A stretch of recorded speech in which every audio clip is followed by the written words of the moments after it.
the clock is ticking toward August 19th. Canada is negotiating with Washington over tariffs that could hit a wide range of Canadian products. And one of the bargaining chips now on the table is something that started as a Canadian act of retaliation: American booze. And while our negotiators are in Washington, the Prime Minister is spending part of this week in Italy on a reduced schedule. He's in contact with the team, but politically, the optics are going to be debated on this one. So let's look a little bit more into the tariff side of it first. Now, the U.S. is threatening to impose 50% tariffs on specified Canadian goods effective August 19th if a new trade deal is not in place. Canada is discussing concessions that could include removing restrictions on U.S. alcohol, changes to dairy access, and other measures in exchange for tariff relief. Alcohol is particularly complicated because much of the authority rests with the provinces, not Ottawa. Meanwhile, Carney is in Italy on a reduced schedule while Canadian officials are in Washington and meeting with their counterparts. So, what exactly is Canada prepared to concede? Of lifting the booze restrictions as part of the deal, Canadians need to know what Canada gets in return. The provinces complicate the equation. Ontario and BC have previously taken a hard line against restoring U.S. alcohol to shelves, meaning Ottawa cannot simply flip a federal switch. And the optics matter, of course. The Prime Minister can legitimately take personal time. But with an August 19th tariff deadline approaching and negotiators in Washington, Canadians are entitled to ask whether the timing projects urgency and leadership. The trade negotiations are ultimately about leverage. And if Canada gives something up, Canadians need and want to know what was gained and whether the deal actually protects Canadian jobs, businesses, and economic interests. Greg, just late this afternoon, one of our trade negotiators is reported to have told the U.S. side that putting those tariffs on, you're going over a cliff. It's probably some of the toughest talk I've heard coming out of the group that's down negotiating, and I understand it's very delicately because there are very thin skins on the other side of the table. But the fact of the matter is, as far as I see it, and in my own little pea brain, is we have given away a lot of things over the last 18 months and really received nothing but grief in return. And I am fed up with it, frankly. I think we need to strike a much tougher tone. And I don't want to see any concessions at all being made without getting something in return. That has not been the case. And it leads me to feel disappointed in the Prime Minister's whole approach. I had given him my vote of confidence going into this, but it's really a tough time now for me to even remotely convey a level of confidence in what's been going on. Now, he may have a, pardon the pun, trump card up his sleeve that he's going to slap out on the table, but I don't have a lot of confidence as we get down to a week from today. And what I'm reading on social media, watching some of the social platforms like YouTube, and just even some of the reports of streeters with the average Canadian, when it comes to the American booze, you can put it back on the shelves, but we're not going to buy it. It's just going to sit there. And I can tell you, you've probably heard me say this before, I will not so much as just, I'll glance sideways going by to make sure that I'm out of the American section at the liquor store and going for the Canadian section. And sales, Canadian wineries, craft distillers, and craft breweries have gone up significantly in the last 18 months, creating new jobs, keeping that money here in Canada in our economy. And I hope like hell that others don't weaken when the bourbon comes back on the shelves and start buying that and California wine when you've got Okanagan wine, which is world renowned, and Ontario wines are gaining in world renowned as well. So I just hope that we stick to our guns on that one. And really, do the Americans understand that Ottawa can ask the provinces to put the liquor back on, but the provinces don't necessarily have to go along with it at all? At all. And frankly, as a taxpayer here in Quebec, it's as in New Brunswick, it's a government-run operation, the sale of wine and spirits. And I don't want them spending any great amount of my tax money buying American stock to put on the shelves to gather dust. And we're sitting there, that money's not making any money because the stock's not turning. So there is that aspect of it. I'm concerned when I read the other day in a report that the whole defense issue and the F-35 purchase, that's on the table. Despite Carney saying just a few months ago that we're going to become much more sovereign as far as our military and our purchasing military equipment is concerned, so that we don't have to rely on the United States. But are they going to give in on that to a degree? I just have a number of concerns along those lines. I have a lot of respect for Dominique, our chief negotiator, Dominique LeBlanc. A lot of respect for him. And I know he's doing the best he can, but ultimately it stops at the big guy who's on away, taking some personal time, but still in touch.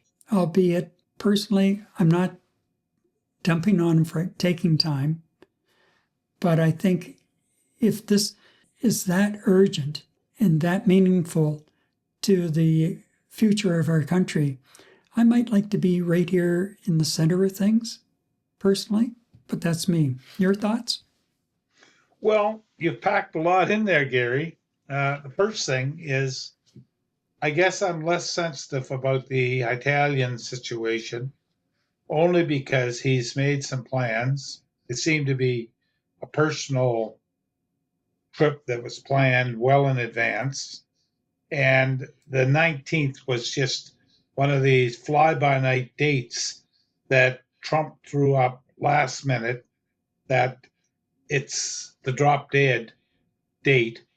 And we know that history on at least 7 to 9 times things have changed. So I don't see it that urgent, nor do I see it urgent that he has to be in the middle of the mix, because you don't hear from Trump daily that he's negotiating. What I do like, and I not only respect, but I support your view of Dominique, is doing everything with the trade negotiator, and he and his team are there at the table and they're doing whatever they can do. The second point that I think is important is that when we went into the election last year, well, I guess almost 18 months ago, we looked at who best could deal with Trump. And we thought that someone with I'm thinking, globally, someone with an economic background, worldly banker, uh, you know, laser focused on, the business end of things, that would probably be the best portfolio or profile of a chief negotiator.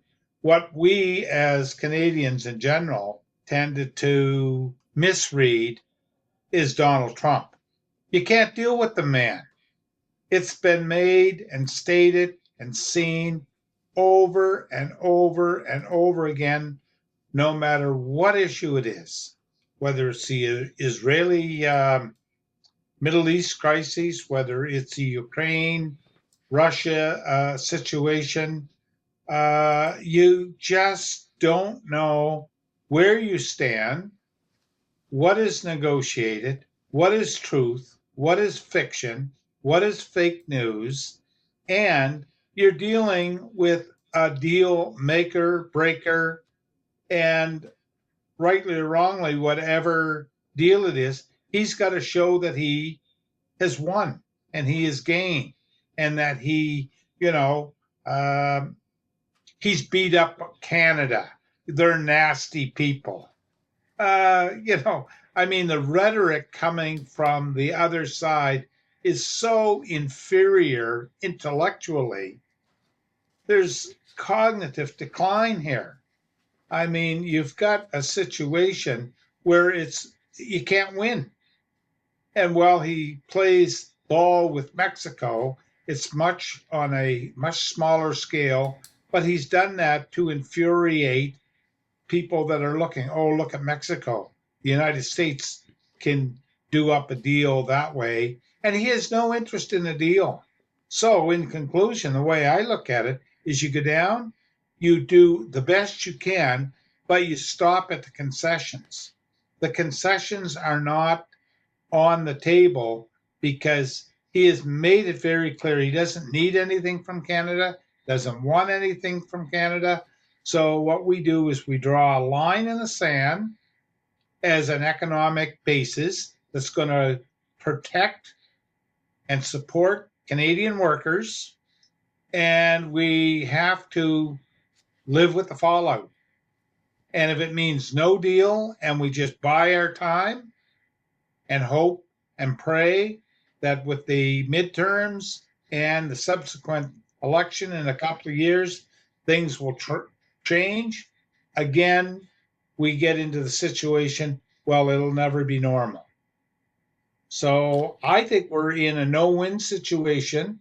I would not say don't go down and negotiate. You got to go along with that. But, what is it today? Now it's dairy. Now it's steel. Now it's wood. Now it's smoke, wild. And now he's even accusing the public health people on the vaccines. With the children. Like I hate to say it, especially publicly, with a background in mental health and a career and a passion for work with the most vulnerable people.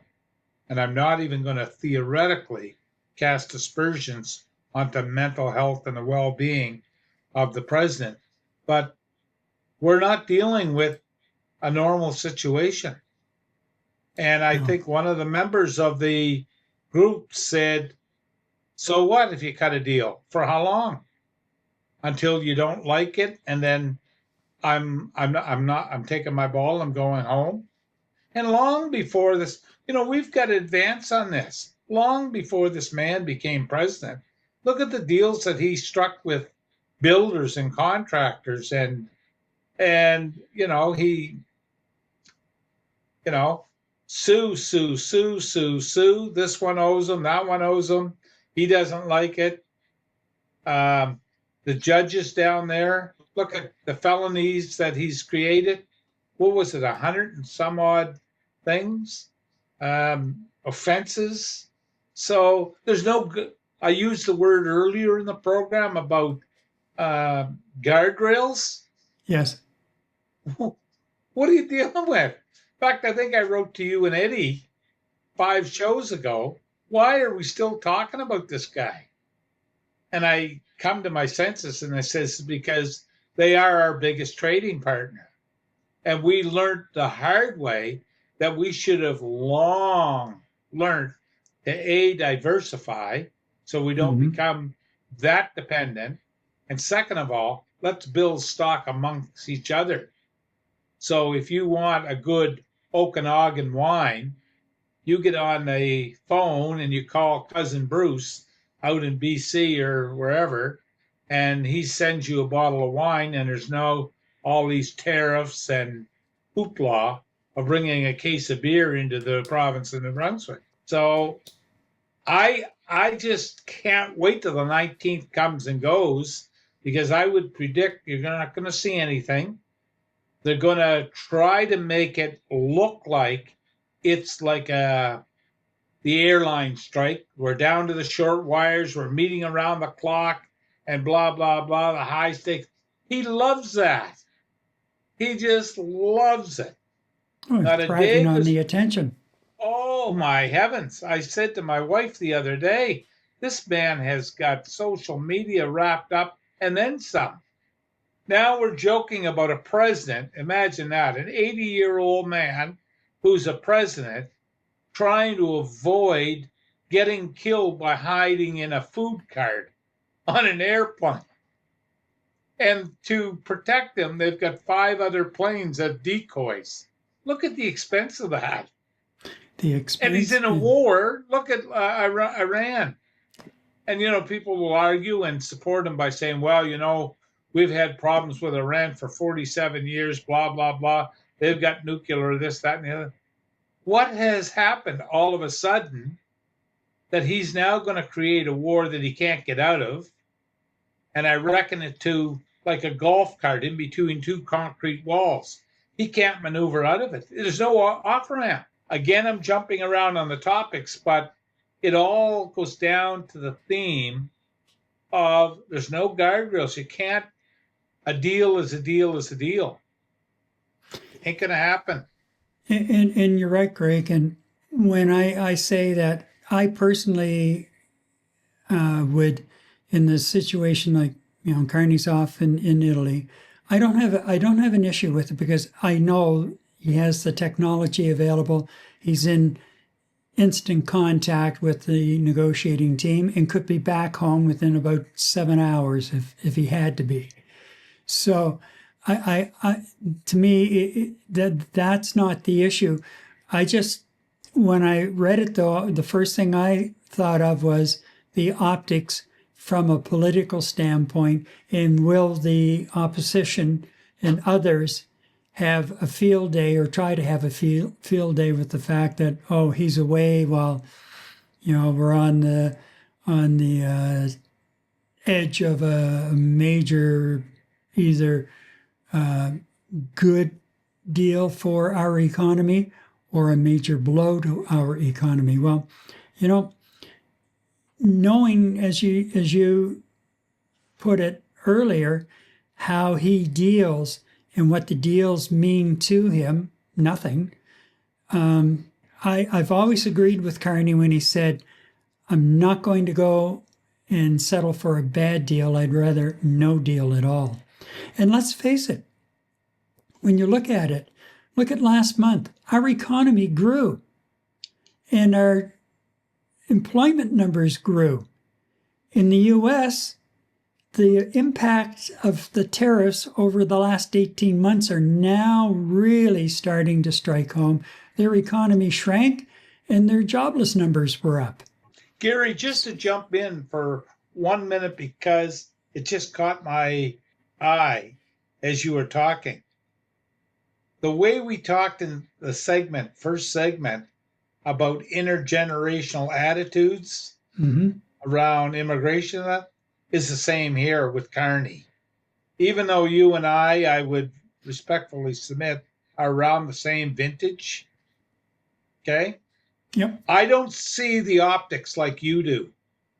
And it's not that I have a difference of an opinion, but Carney is smart on balance, not to press the panic button and not go what he had planned, because that's sending a strong message. I don't worry about the optics, because, as you say, he's technologically hooked in. He knows, he's been down this road before. And what does he do with the optics for August the 19th? And then there's a new deadline. And then, you see what I mean? You play to the fiddler. See? So I don't wait that. But what I do say and I don't like it, and I haven't figured out if it's going to manifest any political change in my philosophy.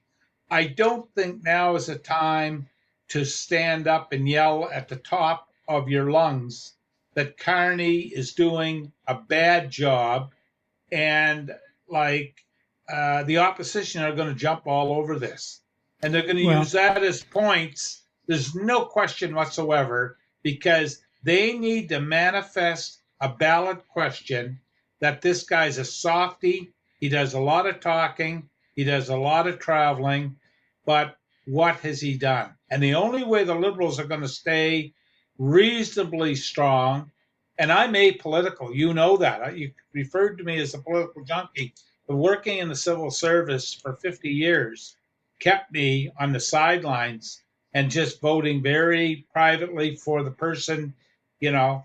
And I have to say right now, that's what it's going to be. It's the communication directors that are going to be able to spin who is best to run the country.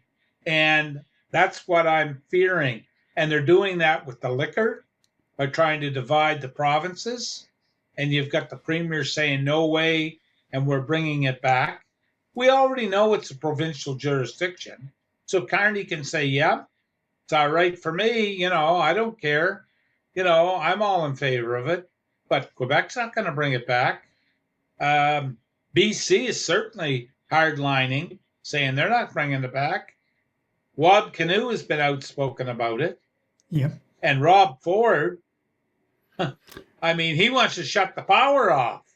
Right. And I've even heard that from Susan Holt, which surprised Yes. me a bit, because the best deal in the world is Maine getting electric power. And I don't know enough about the details, and the devil is in the details, as they say.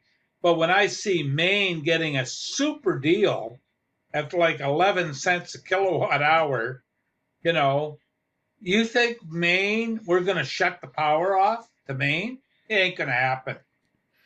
No, Ain't going to and happen. actually, Doug Ford is easing a bit on the booze. If the tariffs come off steel and the automotive industry, then he'll put the booze back on the shelves. But again, who's going to buy it?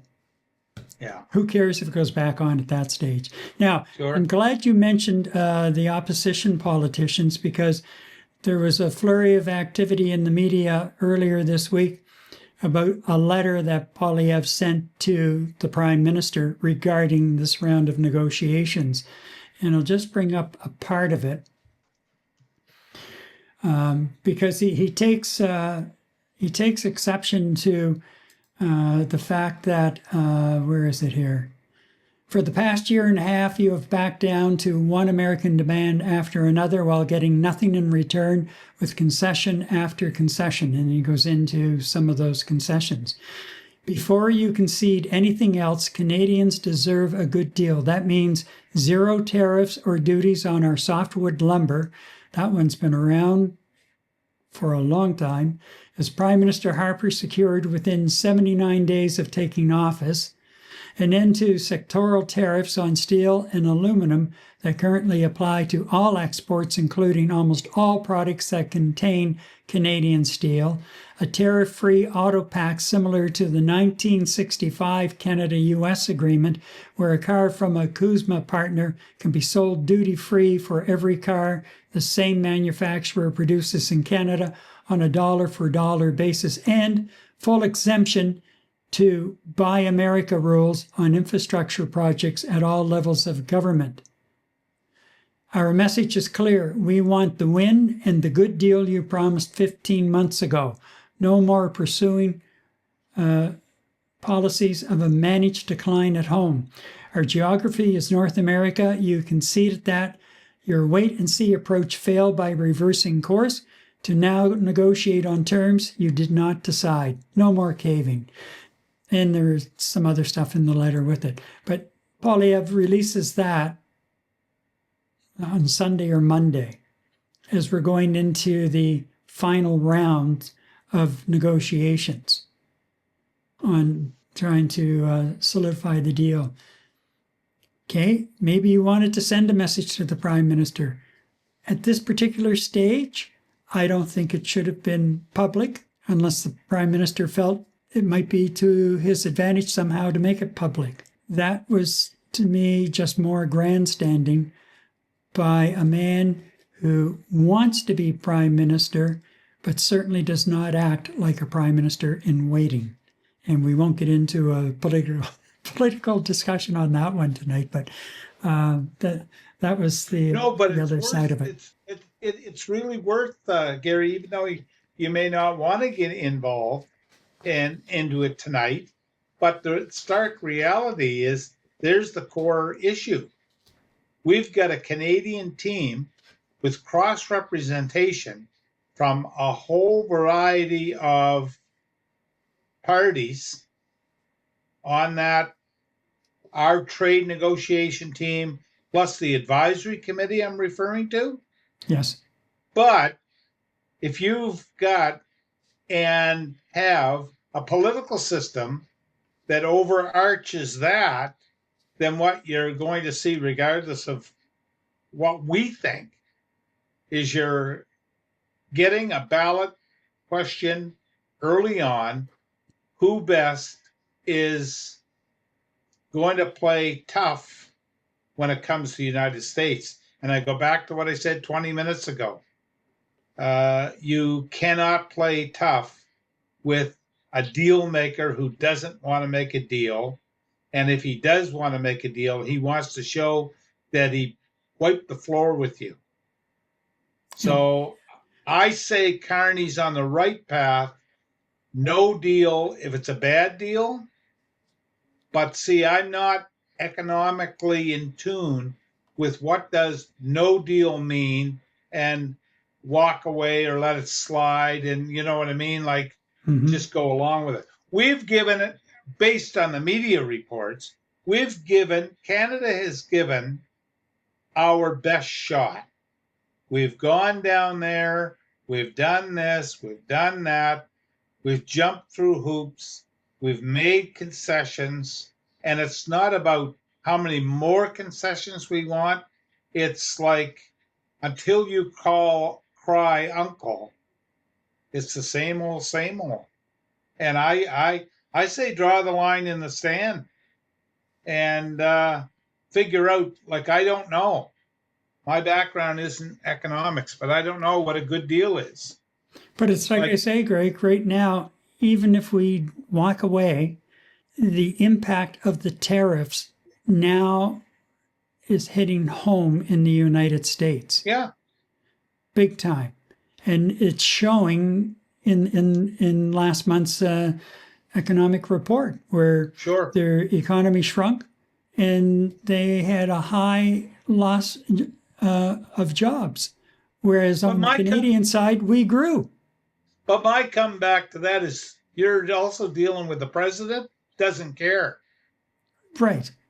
He doesn't care about the average American because he knows he's got a mega that is going to hold the nose because he can raise tons and tons and tons of money. He has no respect whatsoever for authority. He does things like building ballrooms and stuff like that. No sanction. He goes to war. No sanctions. Doesn't even go to his faithful in the Senate when he had control of the Senate to say, well, I need so-and-so. I need such and such money. He doesn't use the normal system of process. He does it and then either begs for forgiveness after, or he says, well, I'm just doing it this way, blah, blah. Look at these MOUs. Yeah. He signs 50 of them a day. And so I'm sitting back. I don't know. By the way, one of Trump's former key people, Scaramucci, said the other day that even if we weren't negotiating this deal, he thinks that it'd be a taco turn again, that Trump would just back away from the tariffs. Anyway, we'll see. So the takeaway is a concession isn't a win unless Canadians know what they got for it.